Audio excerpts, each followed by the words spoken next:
حواले कर दिया था। आज एक चोटी भी उसका हुक्म मानने को तैयार नहीं है। वो कौम जिसने कभी हुकूमत और सल्तनत का फरीज़ा अंजाम दिया था, आज गुलामाना जिंदगी बसर कर रही है। वो कौम जिस पर कभी तारीख नाज़ा थी, आज मातम गुनाह है। वो कौम जिसकी माज़ी रोशन और ताबना था, हाल और मुस्तक़बिल उसकी तारीख है। मुसलमानों, समझो और होशियार हो जाओ, गफलत का पर्दा चाक करो, कुरान पाक से वापस्ता हो जाओ, वरना याद रखो तारीख हमें कभी माफ नहीं करेगी। हाज़रीन जलसा, जहाँ निसार सहाबा इकराम के कुतुब खाने में कुरान पाक के अलावा कुछ कोई किताब न आती, इसी को लेकर वो आगे बढ़े और कामयाबी उनके कदम चूमती चली गई। वो कुरान ही था जिसकी बरकत से बदर के मैदान में 313 ने मक्का की किस्मत पलट दी। आज हम कोरोना में हैं, मगर दूसरे कौमें हम पर सवार है। जान हमारे महफूज नहीं, माल हमारा महफूज नहीं, इज्जत और आबरूत हमारे खिलवाड़ है। न हमारे मसाजिद महफूज हैं, न हमारे मदारिस महफूज हैं। जुल्म और सितम की चक्की हमारे लिए घूम रही है, जिसमें हम मजे से पिस रहे हैं। मुसलमानों, एक दौर था कि मुसलमानों का मुकाबला हमान बिन वलीद से होता है। उस दुश्मन खुदा और दुश्मन रसूल के पास ताकत और कुव्वत है। 60,000 फौज का लश्कर जर्रार है, मुसलमानों की फौज 10,000 है। इस्लामी फौज के कमांडर हज़रत खालिद बिन वलीद रज़ियल्लाहु तआला अन्हु हैं।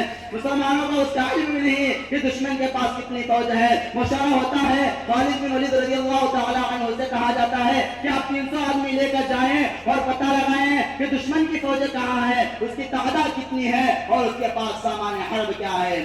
साहबी रसूल सल्लल्लाहु अलैहि वसल्लम की ईमान कुव्वत देखिए, फरमाते हैं कि 300 की जरूरत नहीं, मेरे साथ 30 आदमी काफी हैं। साहबा अर्ज करते हैं, आपकी कुव्वत ईमान आपको मुबारक हो, मगर दुनिया दारुल असबाब है, 30 आदमी कुछ नहीं होते, कम अज कम 60 आदमी ले जाओ। चुनांचे 30 आदमियों का और इजाफा कर दिया गया। इस्लामी फौज का मुख्तसर सा काफिला आगे बढ़ा। चंद मील के फासले पर मालूम होता है कि वहाँ दुश्मन का लश्कर है, उसकी तादाद 60,000 है। हज़रत खालिद बिन वलीद रज़ियल्लाहु ताला अन्हु के ईमान हरारत जोश में आया, फरमाया कि दुश्मन का लश्कर सामने है। मेरी राय है कि उधर मुंतज़िर सहाबा इकराम को इत्तला की जरूरत नहीं, इनसे मुकाबले के हम काफी हैं। सबने एक जबान होकर कहा, हमने शौक़ शहादत है। जब शहादत सामने है तो दुश्मन की कसरत तादाद की परवाह क्या है। इस्लामी फौज का मुजाहिद आज़म सब बनाता है, दूसरी तरफ 60,000 का लश्कर है। आमर बिन वली आगे बढ़कर कहता है कि हम तो समझते थे मुसलमान कौम बड़ी समझदार है, लेकिन मालूम होता है कि तुम अहमक हो।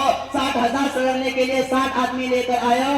जाओ, हम तुम पर रहम खाते हैं, क्यों अपने जानों पर जुल्म करने आए हो। यहाँ से चले जाओ और 2-2 बोरे खजूरे और चंद अशरफिया दे देता है। दोस्तों, जिगर पर हाथ रखिए और सुनिए, हज़रत खालिद बिन वलीद रज़ियल्लाहु तआला अन्हु फरमाते हैं, तू वाइज बनकर आया है या कमांडर बनकर आया है, तुझे शर्म नहीं आती, अपनी बुज़दिली को वास के पर्दे में छुपाता है, तुम्हें लड़ने की ताकत नहीं है। हामान बिन वलीद इस्लामी मुजाहिद के इस ललकार को सुनकर जोश में आता है कि फौज को हुक्म देता है कि पकड़ लो उन 60 आदमियों को। चुनांचे 60,000 का हमला होता है। सहाबा इकराम में घुस जाते हैं। रावी कहता है कि रसूल खुदा के वो जाबाज सिपाही घुसते हुए तो नजर आए, फिर पता नहीं कि वो कहाँ है। सिवाय तलवारों की चमक और कचाकच के कुछ नजर नहीं आता था। सिर्फ 3 घंटे में जंग का फैसला हो जाता है। तारीख शाहिद है, जमीन और आसमान गवाह है कि 60 ने 60,000 का मुंह फेर दिया। हजरत, मैं पूछना चाहता हूँ, वो कौन सी चीज थी जिसने सहाबा इकराम में ताकत और कुव्वत पैदा की। दोस्तों, यही वो कुरान पाक था जिसने 1 को 1,000 पर भारी कर दिया। किसी ने सच कहा है, वादा है गलबा है मोमिन के लिए कुरान में, वादा है गलबा है मोमिन के लिए कुरान में, फिर जो तो गालिब नहीं कुछ कसर है ईमान में। मोहतरम हजरात, अगर हम माजी की तरह हाल मुस्तकबिल को रोशन और ताबना बनाना चाहते हैं तो हमें कुरान पाक से वापस्ता होना होगा, इसे सीने से लगाना होगा। अगर हम चाहते हैं कि दुनिया के साथ हमारे आखिरत भी संवर जाए तो इसकी तालीमात पर अमल करना होगा। खुदा ना खास्ता आज हमने अपने बच्चों को 2 पैसे की लालच में दीन से दूर रखा, हमारी नजर उखरवी नेमतों के बजाय दुनिया डिग्रियों पर रही, तो याद रखिए खुदा के यहाँ जवाब देना होगा। इसी पर मैं अपनी तकरीर खत्म करता हूँ। दुआ कीजिए कि अल्लाह ताला तमाम मुसलमानों को कुरान सीखने सिखाने और उस पर अमल करने की तौफीक नसीब फरमाए, आमीन। आखिरी शेर पर मैं अपनी तकरीर खत्म कर लूंगा। दुनिया की किताबों में कुरान चमकता है, दुनिया की किताबों में कुरान चमकता है, कुरान में अल्लाह का फरमान चमकता है।